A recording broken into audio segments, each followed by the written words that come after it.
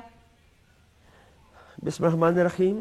دیکھیں بات یہ ہے کہ یہ مجھ سے پہلے ایک ڈی پی سی ہوئی تھی پچھلے دور میں، اور اس ڈی پی سی کا فیصلہ چیلنج کیا گیا تھا اور جس کا ڈیسیژن میرے ٹائم کے اندر آ گیا. اب اس میں جو ڈیسیژن تھا سپریم کورٹ میں یہ کیس چلا گیا اور وہاں سے جو آرڈرز آئے اس کے مطابق ہم نے اس کو امپلیمنٹ کر دیا. اس میں یہ تھا کہ ایک سرور صاحب ہیں، انہوں نے یہ کہا تھا کہ مجھے گریڈ نہیں دیا گیا اور دوسرے شخص کو دے دیا گیا نصر اللہ صاحب کو. تو جو کورٹ کا ڈیسیژن تھا وہ یہ تھا کہ نصر اللہ صاحب کو 1 سٹیپ ڈاؤن کیا جائے اور سرور صاحب کو اپ ود بیک بینیفٹس. وہ میں نے من و عن کورٹ کا فیصلہ تسلیم کرتے ہوئے اس پہ آرڈر کر دیا. اب سیکٹری کوئی بھی نہیں تھا ہمارے پاس اسمبلی میں، چونکہ نصر اللہ صاحب تھے پہلے مجھ سے، اور وہ 1 سٹیپ ڈاؤن ہونے سے اور اس فیصلے کے بعد ان کی پوزیشن ختم ہو گئی تھی. اب ایک اور بات، اب یہ فیصلہ جب سپریم کورٹ نے کیا تو ہائی کورٹ میں بھی یہ کیس چل رہا تھا اور انہوں نے اس کو انفیکچوس کر دیا کیونکہ سپریم کورٹ کا فیصلہ آ گیا تھا. اب اصولاً اس ٹریبیونل کو بھی فیصلہ جو ہے اس وقت اس کیس کو ختم کر دینا چاہیے تھا، لیکن انہوں نے ختم نہیں کیا. کہ اس کے باوجود کہ امپلیمنٹیشن ہو گئی، سپریم جن میں رسول اللہ صاحب بھی شامل تھے، سابق سیکرٹری کفایت اللہ صاحب تھے اور غلام سرور صاحب تھے، تینوں 20 گریڈ کے لوگ تھے. اب اس میں جو میرے ساتھ اختیار ہے وہ آئین پاکستان کے تحت ہے اور article 87 read with article 1 to 7 of the constitution. Speaker of the assembly govern the recruitment rules 1974 کے تحت میں نے لیکن غنی صاحب تھوڑا سا اس پہ ایک سوال کرنا چاہتا ہوں میں آپ سے کہ جو ان کی ٹریبونل نے کہا ہے وہ الزام جو لگایا ہے وہ نیپوٹزم کا لگایا ہے کہ جو ہے وہ اس کی کیا وجہ ہے؟ یہ جو آپ بتا رہے ہیں اس میں بات یہ ہے کہ میرا تعلق ایبٹ آباد سے ہے، اسد کیسر صاحب کا تعلق ثوابی سے ہے، اور یہ جو سیکرٹری صاحب ہیں ان کا تعلق بنو سے ہے، شاید وہ بھی شاید. میں تو 3 مہینے سے ان کا واقف ہوں، پہلے میں اتنا واقف بھی نہیں تھا. کوئی نیپوٹزم نہیں ہوا جی. 3 آدمیوں کے کیس سامنے آگے ہمارے. اب میری آپ دیانتداری دیکھیں ذرا کہ as a chairman D P C جو کہ میرے پاس اختیارات ہیں میں سارے پھر بھی یوز نہیں کر رہا.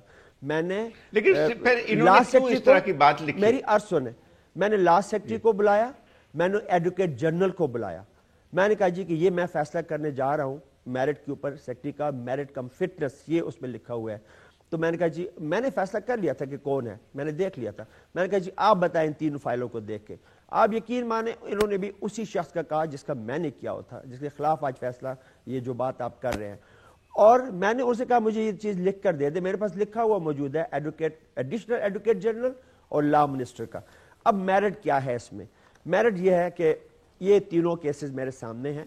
نصر اللہ صاحب ACR up to the mark ہے ٹوٹل ابھی آج تک، ماسٹر ڈگری ہولڈر ہے، experience in legislation, finance, administration اور پبلک اکاؤنٹ کمیٹی، یہ اتنی چیزوں میں ان کا ایکسپیرینس ہے. اب دوسرے ہیں کفایت اللہ صاحب جن کا یہ کیس ہے. ACR since 2006 not countersigned by the speakers since 2006. یہ کسی بھی امپلائی کا اپنا کام ہوتا ہے اپنی ACR کو مکمل کر کے جمع کرانا. اب کیوں نہیں کروائیں اس کا جواب وہ دے. ACR ہی نہیں ہے، بیچلر ڈگری ان کی ہے اور لیجسلیشن ایکسپیرینس ہے اونلی، جبکہ اوپر والے میں نے بتایا 5. لیکن اس ساری چیزوں کے باوجود بھی غنی صاحب ایک سوال تو پیدا ہوتا ہے کہ سروسز کمیشن کی جو ہے انہوں نے کس بنیاد پہ یہ فیصلہ دیا؟ مطلب یہ ایک بہت ہی وہ بنیاد تو آپ سے بھی بتا دی، فیصلہ آپ کے سامنے بھی آ گیا، فیصلہ آپ کے سامنے بھی آ گیا.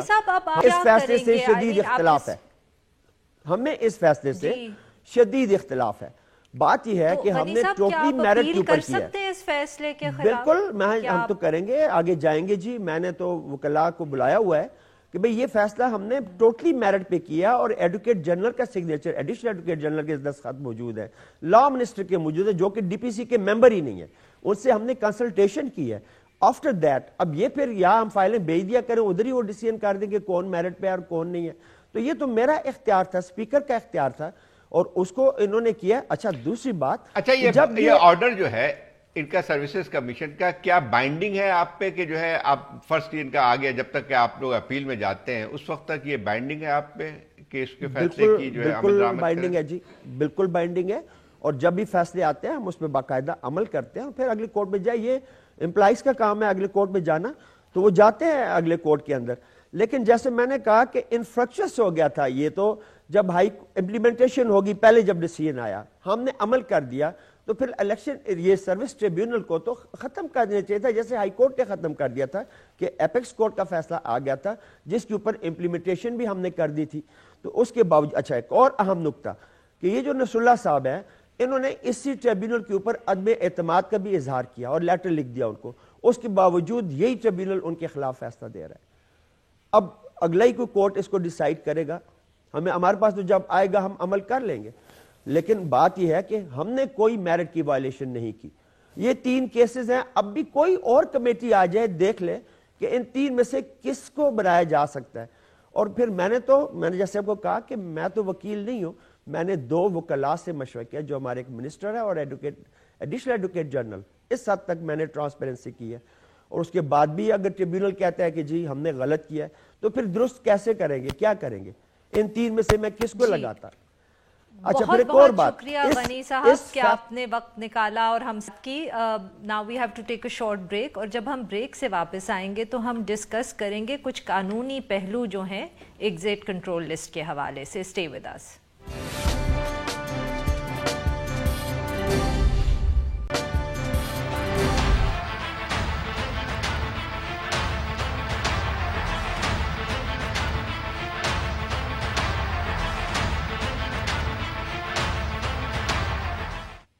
Welcome back. پروگرام کے آخری حصے میں ہم بات کریں گے ایگزٹ کنٹرول لسٹ کی اور اس کے حوالے سے کہ قانون کیا ہے.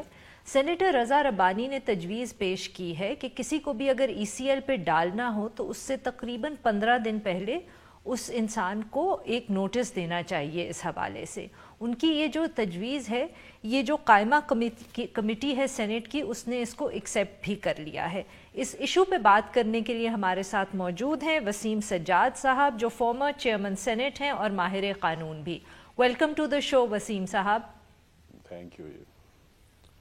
جی وسیم صاحب، تو سب سے پہلے تو ہمیں یہ بتائیں کہ یہ جو ای سی ایل کو کون سے جو قانون ہیں وہ گورن کرتے ہیں، یہ کس کے پاس پاورز ہوتے ہیں فیصلہ کرنے کے، اور کس قانون کے تحت ہوتے ہیں کہ وہ کسی شخص کا بھی نام ای سی ایل پر ڈال دیں؟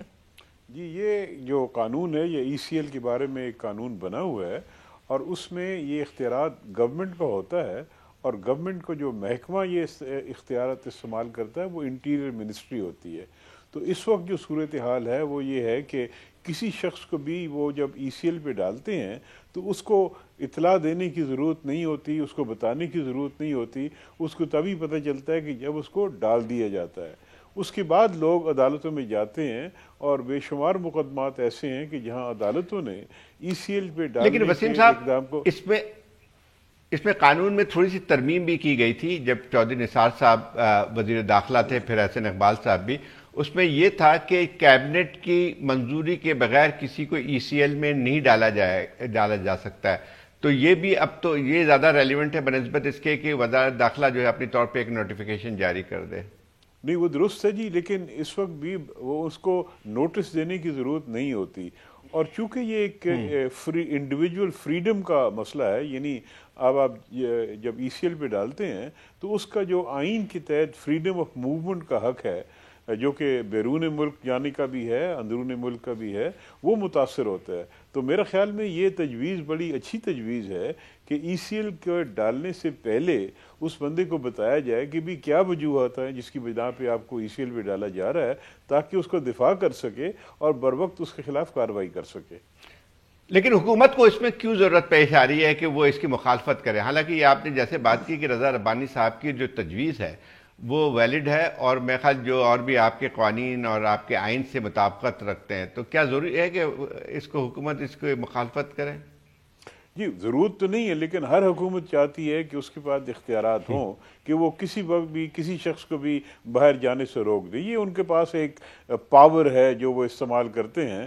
اور میرے خیال میں یہ اگر حکومت پہ چھوڑا جائے تو شاید حکومت اس کو تسلیم نہیں کرے گی، لیکن پارلیمنٹ کو اس پہ اچھی طرح غور کرنا چاہیے، اور چونکہ یہ ایک انڈیویجول لبرٹی کا سوال ہے اس کو اتنا لائٹلی نہیں لینا چاہیے، اور یہ تجویز جو ہے یہ بہت مناسب ہے، اس کو میرے خیال میں پارلیمنٹ کو منظور کرنا چاہیے اور حکومت کے اختیارات کو محدود کرنا چاہیے تاکہ وہ جس وقت جب مرضی ہے کسی کو ڈال دے۔ کچھ ایکسیپشنز ہو سکتی ہیں۔ سوری وسیم صاحب، یہ جو اختیار ہے حکومت کے پاس، کیا کورٹس نے اس کے اوپر رولنگز دی ہوئی ہیں ماضی کے اندر کہ اگر کسی کو ای سی ایل پہ ڈالا ہے تو کورٹ آرڈر کرے کہ آپ نکال دیں، یا کہے کہ آپ اس طرح نہیں کر سکتے، یا کوئی لیگل پریسیڈنٹ کیا ہے اس پر؟ اور کیا ایکسپلینیشن کیا دے سکتی ہے حکومت اگر کسی کو روکتی ہے تو؟ بہت سے فیصلے ہیں جی، ہائی کورٹ کے، سپریم کورٹ کے، جہاں پہ انہوں نے کچھ کیسز میں اس کو کالعدم کیا ہے اور کہا ہے کہ یہ غلط کیا گیا ہے۔ وجوہات ہونی چاہیے، اگر کسی کے بارے میں ایسی وجوہات ہیں کہ اس کو باہر جانے نہ دینا ایک جسٹیفائڈ قدم ہوگا تو وہ تو عدالت نے منظور کیا ہے، لیکن بہت سے ایسے کیسز ہیں جہاں عدالت نے کہا ہے کہ یہ غلط ہے اور اس کو ای سی ایل پہ غلط ڈالا گیا ہے اور اس لیے اس کو وہاں سے نکال دیا جائے۔ حال ہی میں آپ نے ایک کیس پڑھا ہوگا، یہ زلفی بخاری صاحب کا، جہاں پہ انہوں نے ای سی ایل پہ ڈالا کھا تھا اور عدالت نے اس کو کالعدم قرار دیا ہے۔ وسیم صاحب، تو کیا ہم یہ کہہ سکتے ہیں کہ لاء میں اس طرح کی بھی کوئی ترمیم ہو کہ اگر ایگزیکٹو نے بھی یہ ایکسرسائز کرنا ہے پاور تو وہ پہلے جوڈیشری سے اجازت لے؟ جی میرے خیال میں یہ خاص طور پہ سیاستدانوں کے حوالے سے خاص طور پہ نہیں، میرے خیال میں یہ مناسب نہیں ہوگا۔ ایگزیکٹو کے اپنے اوپر قدغن ہونی چاہیے کہ وہ اختیارات استعمال کرنے سے پہلے کوئی نوٹس دیں، کوئی بتائیں اس کو، تاکہ اگر وہ غلط کام کر رہے ہیں تو پھر کوئی شخص جوڈیشری کے سامنے جا سکے۔ تو یہ جب نوٹس، جو رضا ربانی صاحب کی تجویز ہے کہ نوٹس دیا جائے گا، تو یہ نوٹس صرف اس انسان کو it will be like noticing کہ یہ آپ کو ہم بتا رہے ہیں کہ یہ ہم 15 دنوں میں کریں، تاکہ ان 15 دنوں میں جو بھی وہ ہو وہ کورٹ جا سکتا ہے، یہ بیسکلی تجویز ہے۔ جی دو چیزیں ہیں نا جی، ایک تو یہ ہے کہ اس کو جب نوٹس آئے گا اس کو بتایا جائے گا کہ بھی کیا وجوہات ہے جس کو وہ کنٹیسٹ کر سکتا ہے، وہ کہہ سکتا ہے کہ جی یہ وجوہات غلط ہے، میں اس میں ملوث نہیں ہوں، یا یہ قانون کے مطابق یہ بندش نہیں لگا سکتے، اور اس کے باوجود اگر وہ نہیں مانتے تو پھر اس کو عدالت میں جانے کا تو بہرحال حق ہے۔ بالکل صحیح وسیم صاحب، تو یہ وہ جو کنٹیسٹ کرے گا، یہ وہ کنٹیسٹ کسی کورٹ میں کرے گا یا وہ انٹیریئر منسٹری کے سامنے کرے گا؟ پہلے تو انٹیریئر منسٹری کو جواب دیا جائے گا کہ بھی آپ کا غلط ہے کام، آپ نہیں کر سکتے، اور اگر وہ نہیں مانتے تو پھر عدالت میں جایا جائے گا۔ صحیح جی، بہت بہت شکریہ وسیم صاحب، آپ نے وقت نکالا اور بات کی۔ آج کے لیے بس اتنا ہی۔ We'll be back tomorrow at the same time.